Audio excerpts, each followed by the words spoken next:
Look, ladies and gentlemen, we're almost through, but we do have a game this week, the first of three to end the season and potentially get us to the playoffs. And it's a division matchup against division leading Philadelphia Eagles. So we are going to. Yeah, keys to victory. This is why you want to follow us on Wash FB Weekly. This is why you want to like and subscribe to us on Apple and Spotify, because keys to victory and score predictions. This is our favorite part every single week. Absolutely, absolutely. Especially when my guy has some new keys to victory. I love that. I love that. The new with the third row of seating. That's what I'm talking about. It got used last week. Uh-oh. Yeah. Come on now. Oh, we all going on a road trip. Let's go. Right? Yo, so let's get into it. We're playing the Philadelphia Eagles. They only have 2 losses. I think they're 12-2. Currently the number 2 seed in the playoffs in the NFC. We lost to them the first time, but for the most part, first half, it was a lot closer. And then Saquon and Jalen Hurts and all those guys got going. What's your first key to victory in this game against Philly?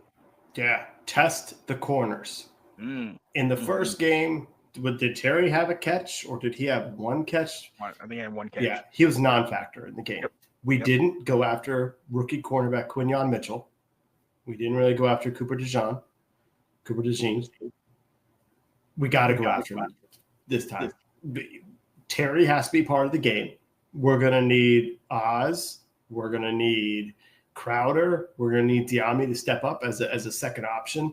But we need to go out. We need to test these guys. We can't just sit here and say, hey, Vic Fangio, you're a great corner. We're not even going to bother with you. Let's make them prove it. Let's make them earn it. And with that, Cliff's going to have to develop a quick game with some of this stuff because he's going to have to stop the pass rush. Yes. Because part of the reason we couldn't get the ball to Terry was because their pass rush was coming, especially in that second half. It was a different guy every single time. It was Jalen Carter up the middle. It was Josh Sweat coming off the edge. It was Brandon Graham. And so we need to have a quick game to slow that pass rush down. Let them know, yeah, you can run out there all you want, but we're going to throw right where you ran from. Exactly. And for me, I'm going to go right along those lines. You talked about it. Last game we played, Terry didn't get his first, I think, completion until like third quarter. Like he only had the one catch, and I don't think he had that many targets. They really focused on shutting him down and making the rest of the team beat us. Terry has to beat Terry against Philly, regardless of the last couple of years when we've had whatever quarterback, pick one. Terry has always seemed to have a big game in those type of games. We need him to lead by example, which means, to your point, the quick passes, screens. Give him the opportunity to get involved in the game, because when he gets involved, he starts to get pumped and amped and jacked up, and that does something to the team because he's such a calm, conservative, kind of relaxed, chill guy, that when he starts getting upset and mad and pumping his chest and doing all that, then the team follows suit. So got to get Terry involved early and often and force feed him, if you will, like that. What is your second key to victory, Will? I'm going to steal yours. I'm going special teams. Yeah. Take the points every time. Fine. Yeah. I figured it might be. I almost should have sent that to you, but yeah, this will be the lesson learned against the Saints game. If you get into field goal range, your next play, you said it great. Don't run on second down. Don't do a handoff if they're run blitzing over and over again. You got to get creative, be quick with getting the ball out so we're not going backwards. Once we get a chance to get points, we can't go backwards. Yep, totally.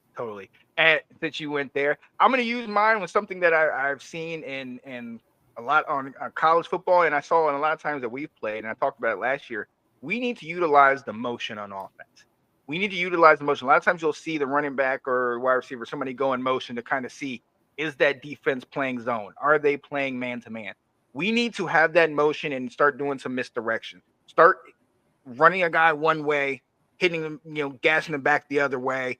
Kind of keep that defense on their heels so that they're not having, like you talked about in the first key to victory, just that free rush.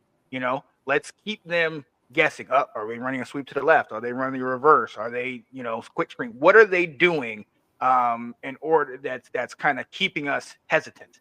You know what I mean? So that's something I honestly think we've got to, if we can utilize motion, and kind of get those linebackers and those D lines thinking instead of reacting, I think that will definitely bode well for us. Love that. Dun, dun, dun, dun, dun, dun, dun, dun. Let's go. The Washington Commanders. There it is.